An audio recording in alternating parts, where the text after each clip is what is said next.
Festival of Football, presented by Billy Harvey and Henry Barrett. So what do you think of the Euro so far, Bill?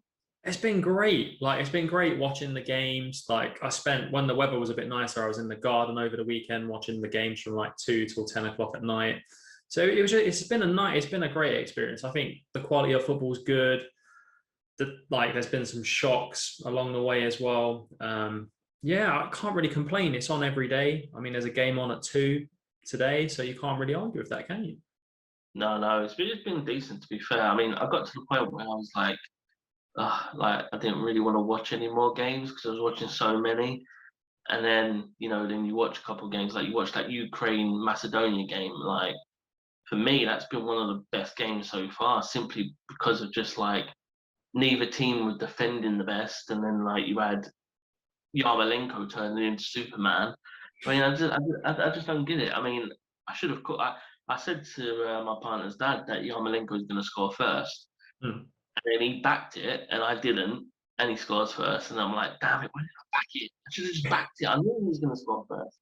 But yeah, I mean, Yarmolenko, Ukraine had done pretty well, to be honest. I mean, we did both shout them out at the beginning. I said to you, I reckon they'll go all the way. I did my own video for my own YouTube channel, and I actually said that Ukraine are going to get to the semi-finals. So I'm hoping that they do, because that'll make me look good. But yeah, I mean, I think the best team so far. I don't necessarily think they're the best team in the tournament. I just think that they've played the best because of their group is Italy. Yeah. Yeah, I don't think they're the best team in the group. You look at yesterday when De Bruyne came on for Belgium, they looked like a different teammate. Hmm. He took them from a C minus to an A star straight away. Like it was beyond a joke. But yeah, I think I'd say Belgium. I think at the minute for me are favourites. I watched France and Germany. Germany look like they've got no attacking threat. They've got no main striker. They don't look like they've got creativity. Hmm. France look like they're a counter-attacking team. Yeah, they're a bit like PSG. Mm. The way PSG play Mbappe wide and try and counter attack, which is a shame because they've got so much good attacking talent. They've got so much talent, France, and they won that game at a canter. I mean, they could have had 3 goals. They had a couple disallowed. Germany just looked. We said it, didn't we, that Germany could implode because Love is leaving at the end of the tournament, whatever happens. So what's the point in them showing up? They're in the toughest group, and they've got Portugal next. Portugal beat them. It could be game over for I Germany. mean, Portugal are lucky against Hungary, mate. They look dodgy as hell. Portugal. They were missing chance after chance. They didn't. Portugal look like Liverpool with Mane and Salah. They don't want to pass to each other. You saw Jota so many times when he could have slipped Ronaldo in, he didn't want to. The chance that Ronaldo got when he was outside, like 6 yards out, open goal basically, and he blasted over the bar because he weren't getting the service he's used to, so he was snatching at shots. And then Hungary score, they get the disappointment of it being disallowed. That knocked them out, in my opinion. And then in Portugal got that lucky goal, and from there that was it. It was game over. But Hungary don't look bad, mate. They look pretty decent, to be fair, considering they're missing their best player, who's out injured anyway. So I mean, it's good. I mean, what about England? Did I or did I not call that Trippier will be left back? Yeah, I mean, we knew it was going to happen, didn't we? Like, as much as we wanted Chilwell or Shaw to play, he likes Trippier. He'll probably play again against Scotland as well. But to be fair to England, we actually played really well. I thought we controlled the game. Croatia never looked like scoring. We didn't have much going forward. That was the only problem. There wasn't much in the final third, but This is how you can say that football fans have different opinions. For me, we didn't play well at all. We were just hoofing the ball up front constantly. Like we were trying to hoof it upfield to Harry Kane, who didn't control the ball once, didn't bring the ball down once, wasn't linking the play with the runners from midfield. We got on the day, we were lucky that we had a player that was miles and above beyond anyone else on the pitch, and that was Kelvin Phillips. If it weren't for him making that run, slipping in Sterling, it wouldn't have been. We would have drawn that game. It was reminiscent of England Algeria from the World Cup years ago. We were shocking in that game, mate. We had no We had no rhythm of play. We had no pattern. We had no strategy. It was just, let's just hit it to Kane and hopefully we can do it. Pickford, how many times did he kick the ball out of play? Yeah, his delivery was awful, wasn't it, Pickford, in the game? And now Henderson's out. What, we've got to stick with Pickford the whole time, mate. Honestly, he's a fucking prick, I swear. I can't stand Pickford. I mean, everyone's bigging up Sterling. For me, I don't think he had a good game. No, He I did don't. his best to miss that chance anyway, hitting it straight at the keeper. I, I don't. I personally, he needs to make 2 changes for Scotland. Scotland are a lesser team than Croatia, but they're going to be up for it more. So you need to play Jack Grealish because he's going to get fouls. He's going to get them booked. They can end up getting a red card. That will change the game and make it easier for us. And he needs to play a left back with a left foot. He Mhm. needs to play, in my opinion, I'd play Shaw because of the way that I've seen him play for Man United at times. If he puts in that type of performance against Scotland, I mean, I don't know who Scotland's right back is, but I don't think they'll be able to handle that sort of play. No, So he's not great. Stephen O'Donnell is their right back. I think yeah, so I've never heard of him. So I think he plays for Motherwell, potentially, or Kilmarnock, one of those two. So yeah, he's not the most well known. He didn't look that great against Czech Republic. To be fair, like tonight, the game against Scotland we'll either outplay them and it will be a huge win for us, or what I think will happen, there'll be drama. It will be a 1-0 or a 2-1, or there'll be some kind of nonsense that we have to come back from. they're doing this like free bet thing, aren't they, on most betting sites? And I've backed England to win 4-0 in one of them. I just think if we turn up, we'll win it 4-0. It just depends. We need to get a goal early, smother them out of the game, done. If we play like we did against Croatia, we're playing into their hands, mate. Hoofing the ball forward. We need to play quick, intricate football. I would play Rashford instead of Sterling. I'll play Grealish instead of Mount for this particular game because Grealish can pick the ball up, intricate little runs, get fouls on the edge of the box and whatever. Rashford can dart his run at that right back, as you said, with Shaw because they've already got that connection. And Foden off the left can do his bits what he wants. I would play Harry Kane because it's Harry Kane, but I might even give Calvert-Lewin a go in this game because of the simple fact of Kane was not with it in the last game. No. He was not with it. The only good thing that happened in that game from Kane was him. We had 2 throw-ins where Sterling got through because of a throw, and that was because Kane and Mount's integrate movement of play. But I don't know. I just think we lack.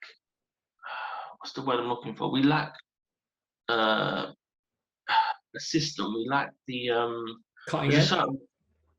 No, I'm trying to think of the certain word I'm trying to think of. Philosophy. Philosophy. That is exactly it. We lack that, mate. We lack the philosophy of a team that knows what they want to do. Say what you want about France. They're playing the counter attack, whatever. They know how to play it. That's what they're going to play. Hungary are going to defend and then do what they can. Ukraine, they even have a philosophy. England, it's just like, no, we'll just see what happens. It's the same old shit, mate. No, well, we'll see. But I think the problem this time around is with this tournament, the draw, wherever we finish in the group, it's a tough draw. You're going to play a big team next, and then another big team, and then another. Mate, So there's no hiding behind the draw.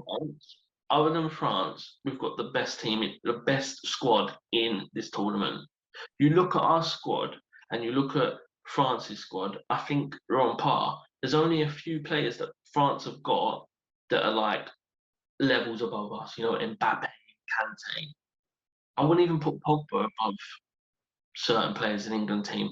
So that's no excuse for me. And I'm looking at the way Portugal are playing. If they finish second, mate, I know they're our bogey team, but if we don't beat them, it's a failure again for England. But let's move off England. Otherwise, we could be here all day. Did you see the Christian Eriksen sad thing?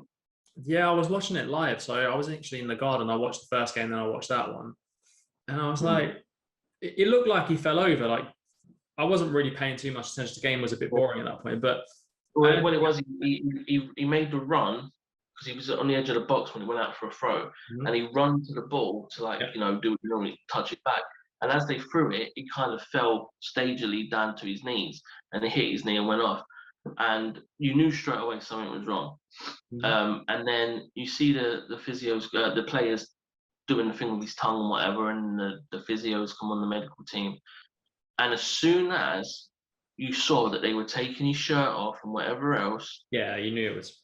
you cut it, mate. And the BBC, I don't care what excuse they use. Oh, it was from UEFA's cameras, and we didn't control that.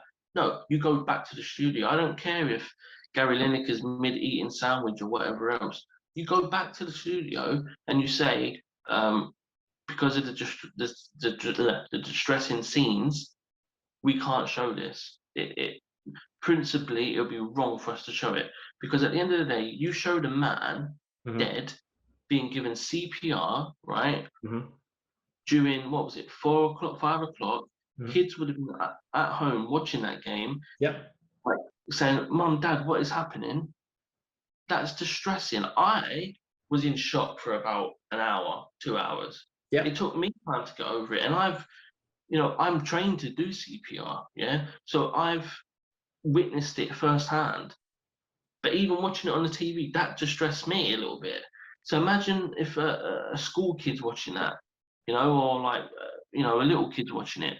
Worse if his family's watching it and they have to watch it. I mean, if he actually died, and God forbid, nothing happens to him since this, they would have been in so much trouble, and I think they should still be. Yeah, and I think it is distressing, and like watching it, and the longer it went on, the longer they had the feed on, and I know the Danish players, they made the shield around him and stuff, and that was actually, really good. And what Simon Kjær did as well by putting him into the recovery position, making sure he didn't like swallow his tongue and stuff. Yeah, but they kept zooming in. They kept zooming in to try and get more of a shot of it. I know. The camera, like, it was awful. They should have just cut it, like you said. But I think when you were like was watching it, I went and got a drink. I came back, like, and then it was still going on. And I remember I texted her. I was like, I actually thought he had gone, like, because the amount of time it was going on, and you could clearly see they were trying to resuscitate him, and you were like, yeah, there's something not quite right here. And it just felt that the feeling I had watching it is that you're watching someone trying to bring someone back to life, if that makes sense. So basically, he died, and they were doing CPR for like 10 minutes with the defibrillator, and the first 10 minutes is the crucial part, and that's what they say. If anyone, collapses like that and they stop breathing, the first 10 minutes are the most crucial part of any CPR. That's why you've got to try and get someone there that's trained as soon as possible, basically. But yeah, I mean, it's sad. I mean, I'm glad that he's on the mend now, and his footballing career, you would say, is over. But then again, maybe not, because you've got Danny Blind that's got that deep fib in his heart, so he still plays. So you have to wait and see. But the main important thing for him, he's alive. His family, still got his family. His kids still got a dad, and that's the main thing that matters about it all. I just think the BBC were scummy to not cut away, and then when they realised the backlash, we'll just blame UEFA. But UEFA have still got their own shit to deal with, because how can you make Denmark play that game? I don't care what a player says to me. If he says, "Oh yeah, we're playing now, Eriksen, he's okay, we're playing," no, that's not good. And I think Kasper Schmeichel's dad came out and said that they were given 3 options. You either play when they played, you play tomorrow, or you get a 3-0 loss. To be honest, how could they? You couldn't. I know they did go and play the game, and obviously they lost, and you could see they wasn't mentally there, because you got to look at Kasper Schmeichel, the one save he had to make. Look what he did. Because he never. I was in the pub watching it at the time, and I said to my dad, like, he's had nothing to do. The other players are running around creating chances, so their mind's not on it. He's standing down the other end on his own, thinking constantly, right next to where it happened, about his friend. Them two have come through Denmark's whatever, they've been with Denmark for years. He's probably sitting there looking at that spot thinking, my friend has nearly died. He could still nearly die. What if that happens to me? What about my family? What about my kids? Oh, the header, crap. And then he don't save it. It was despicable by UEFA that they made him play that game. And I don't care what anyone says, they made him play that game. If I was the Denmark team, I would have said, make us lose 3-0. Because then when UEFA have to explain that Denmark refused to play the game the night of or the day after, so they lost 3-0, it would have put it back on UEFA that they've made them have to play the game. Yeah. I think It's one of those things, isn't it? It's like, UEFA should have just said to them, look, we'll give you, because there's plenty of time. I mean, they could have played the game before they played Belgium. They could have moved it around slightly. Like they could have figured out something, but to make them play. Mate, it weren't like something, it weren't someone, run on the pitch and got the game called off. Like, you look at Man United, Liverpool, the COVID, they broke COVID rules, got Yeah. an into the stadium, so they cancelled the game, right? Yeah. Somebody died on the pitch, was miraculously brought back to life on the pitch, and you're saying, well, you either play today, play tomorrow, or forfeit. Where is the compassion in football gone, man? Where is, like, he died? He didn't break his leg and it was an horrific injury. He died on the pitch, Yeah. but you're still gonna be cold-blooded and heartless. So all this shit about the ESL and UEFA for the integrity of the game and all, they show for me they're just as bad, mate, just as bad. And at the end of the day, yeah, I think UEFA should be shone and be ashamed of themselves, same as the BBC for showing it all. Disgraceful. Yeah. Yeah. 100%. And let's just say, for example, had that been Ronaldo, would UEFA have done the same thing? Would they take the same action against any other team? I mean, we'll never know, but it just seemed as if like they were trying to bully Denmark into playing, and they obviously little team. That's it, yeah. And if it was a bigger team, if it was an Mbappe or a Ronaldo or a Pogba or You've only got to look how UEFA have dealt with Arnautovic's racist outburst that he had when he scored his goal. So apparently he made a racist comment, but they've suspended him from one game for manhandling an opponent, not the racist part. So, you ain't for a joke. Always have been. We've said it before. Yeah, so, yeah, here's what it is. Festival of Football podcast, presented by Henry Berrett and Billy Harvey. We'll see you on the next one.